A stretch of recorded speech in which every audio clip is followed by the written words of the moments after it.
Mise à feu! Mise à feu!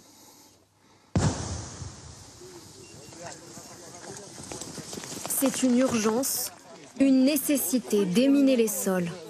Nous sommes dans la région de Zaporijia, à quelques kilomètres des combats.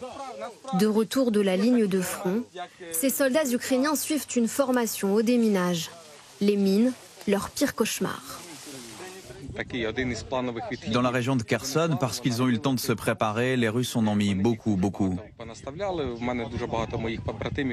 J'ai des camarades qui ont fait leur service militaire avec moi et malheureusement ils ont les 2 jambes amputées. 1h30 maximum de formation pour ces soldats. Ils doivent apprendre à neutraliser ces mines et surtout à les distinguer. Car les Russes en utilisent de différentes sortes. Parmi elles, les mines grenouilles, produites par la Russie et la Chine, ou encore les papillons, des mines difficiles à repérer au sol. Petit conseil, si vous vous trouvez en face de cette mine, vous la soulevez soigneusement, sans appuyer, et vous l'emmenez dans un endroit sûr. Ok, on peut les déplacer avec une pelle. Oui, tu peux. Depuis le début 2022, il y a un nouveau modèle qui explose tout seul. On les reconnaît grâce à la lettre S sur l'enveloppe. S'il n'y a pas de lettre S, alors la mine explosera que si quelqu'un la prend en main. Les mines grenouilles sont normalement interdites par la Convention de Genève, mais la Russie les a toujours utilisées. Et on sait par exemple que ça peut arracher la jambe d'un soldat. Ça ne le tuera pas, mais ça va obliger 2 à 3 personnes à évacuer le blessé pendant la bataille, et donc à quitter le champ de bataille. Voilà toutes sortes de mines utilisées par les Russes, que nos soldats doivent impérativement savoir identifier. Une fois les champs de mines traversés, reste à déminer entièrement les terres pour protéger les civils.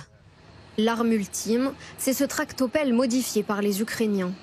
Un modèle unique en son genre, inventé pendant la guerre, car les modèles étrangers sont trop chers. La machine n'a pas encore été baptisée. Les Ukrainiens voudraient lui donner le nom du président, dont le pays financera la fabrication de 5 modèles par mois. Nous devions développer rapidement cette machine, mais nous n'avions pas de chars à disposition. Nous avons donc utilisé une pelle de construction. Tout le système de déminage est placé à l'avant. Nous avons 2 options pour détruire et activer les mines. Soit des chaînes, soit des lames. Car si la végétation est dense, les chaînes peuvent s'en mêler. Un tracteur qui se déplace lentement, mais qui est 20 fois plus rapide que l'intervention humaine. Un enjeu vital pour le secteur agricole ukrainien, mais pas seulement. Nous savons tous que le blé ukrainien est essentiel pour de nombreuses parties du monde. Depuis l'Ukraine, nous exportons en Asie, en Afrique. Si dans toutes nos régions rurales, le blé et les autres céréales ne sont pas cultivés et récoltés très vite, alors qui nourrira la planète ?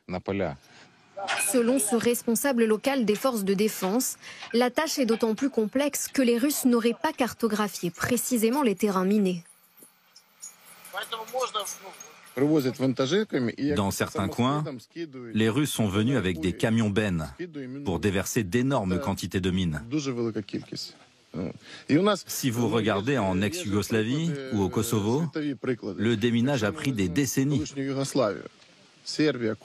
Cela va nous demander des années et des années pour en venir à bout. La Russie est le pays qui dispose du plus gros stock mondial de mines antipersonnelles, avec environ 27 millions d'engins.